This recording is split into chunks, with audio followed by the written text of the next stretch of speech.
নমস্কার বন্ধুরা, কাকনের রান্নাঘরে তোমাদের সবাইকে স্বাগত। সকলকেই জানাই শুভ নববর্ষ। নববর্ষের দিন একটু স্পেশাল কিছু রান্না হবে না সেটা কিন্তু হয় না। আর যখন বাঙালি বলে কথা তখন তো একটু মাংস হতেই হবে। তাই আজকে আমি নিয়ে এসেছি মাটন কষা।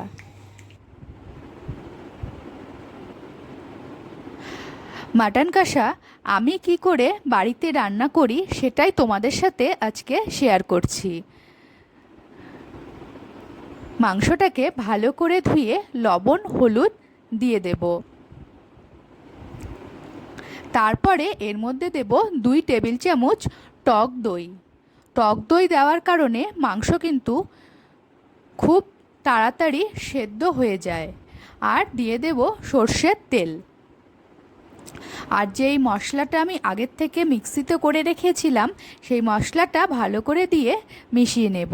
এর মধ্যে আছে আদা জিরা আর সামান্য পেঁয়াজ বাটা। আর এখানে আলুগুলোকে আমি কেটে নিয়েছি আর নিয়েছি কুচো করে রাখা পেঁয়াজ রসুন কাঁচা লঙ্কা। তো চলো এবার আলুগুলোকে ফটাফট ভেজে নেওয়া যাক। আলুগুলোকে লবণ হলুদ দিয়ে মাখিয়ে নিলাম।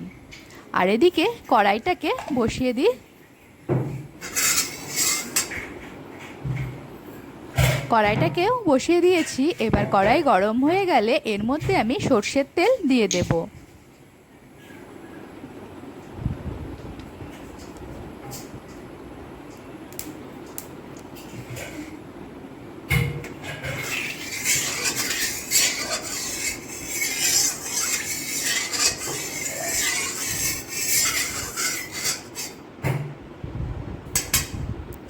তেল গরম হয়ে গেলে আমি এবার একে একে আলুগুলো ছেড়ে দেব। আর আলুগুলোকে অবশ্যই একটু লাল করে ভেজে নেব।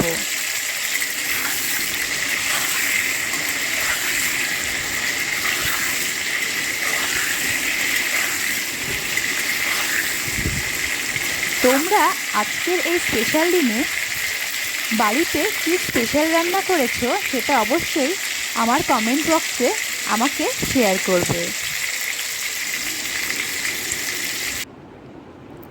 আর এই যে মাংসটা ম্যারিনেট করে রাখা আছে এটাকে প্রায় 20 মিনিটের মতো ম্যারিনেট করে রেখে দেব।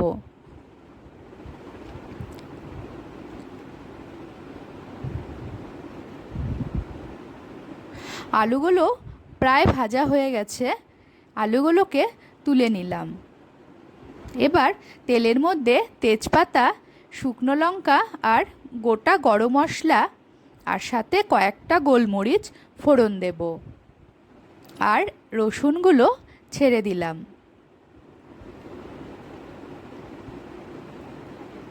এবার কুচো করে রাখা পেঁয়াজ রসুন ছেড়ে দেব।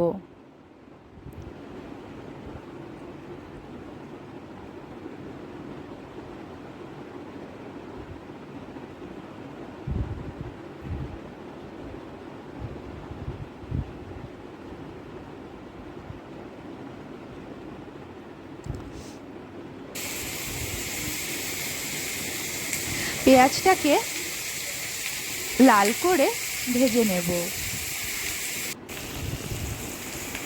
যতক্ষণ না পেঁয়াজ থেকে লালচে রং হচ্ছে ততক্ষণ পেঁয়াজটাকে ভেজে নিতে থাকবো।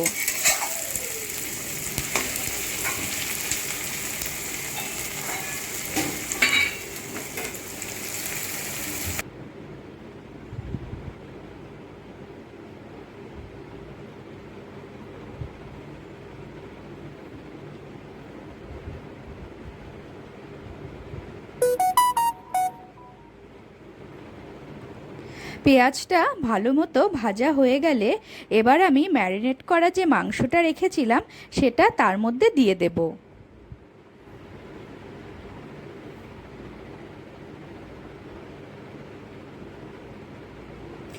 তোমাদের কাছে যদি অনেক সময় দেখা যায় বাড়িতে টক দই থাকে না, সেক্ষেত্রে কিন্তু তোমরা একটু লেবুও ব্যবহার করতে পারো। তাতেও মাংস খুব তাড়াতাড়ি সেদ্ধ হয়ে যায়। তো এবার সামান্য জল দিয়ে মাংসটাকে ঢেকে দেব।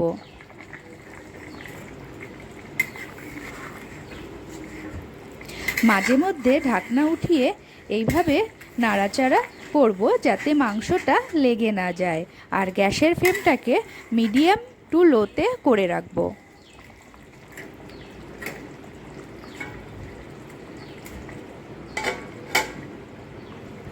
7 থেকে 10 মিনিট পর পর ঢাকনা উঠিয়ে মাংসটাকে ভালো করে ওপর নিচ নেড়ে দিতে হবে।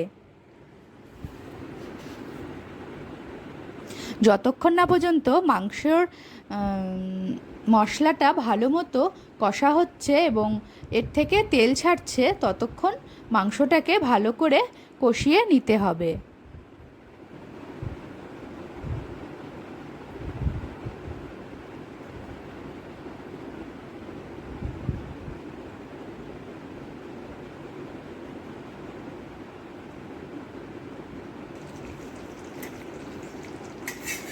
দেখো মাংস থেকে কিন্তু জলটা একদমই শুকিয়ে গেছে এবং তেলও কিন্তু ছাড়ছে।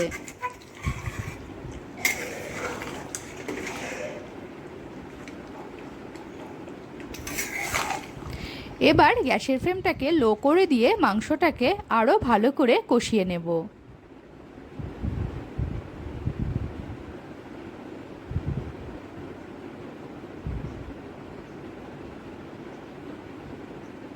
তোমরা দেখো মাংসটা কিন্তু খুব সুন্দর সুসেদ্ধ হয়েছে।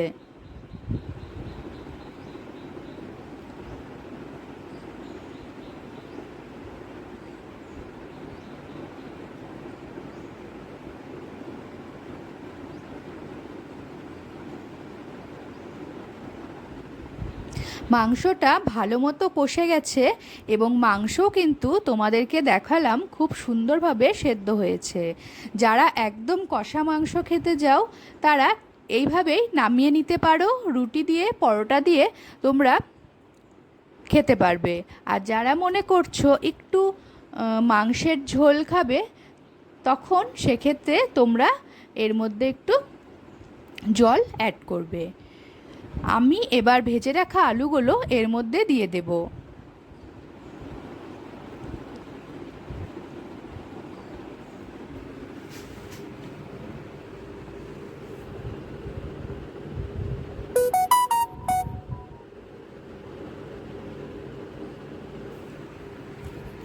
ভালো করে ওপর নিচ নাড়াচাড়া করে নিয়ে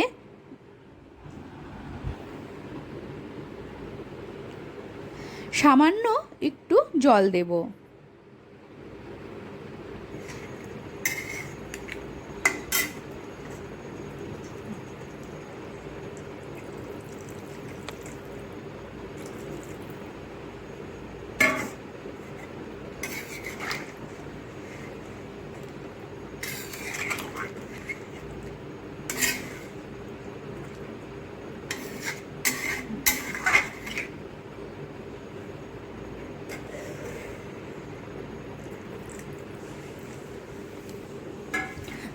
জলটা অবশ্যই তোমরা কি পরিমাণে ঝোল খাবে সেই হিসাবে জলটা দেবে।